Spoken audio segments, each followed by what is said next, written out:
Hey guys, got a 2019 plate Lexus RX here. I'm going to show you how to reset the tyre pressure warning light on this one.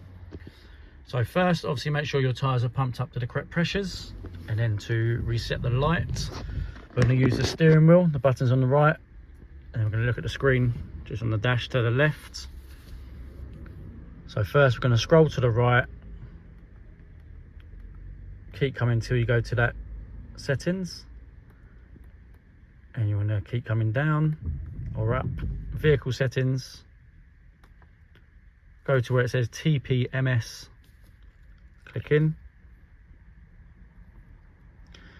Now it's saying hold the little button in to reset TPMS, so we're going to hold that in.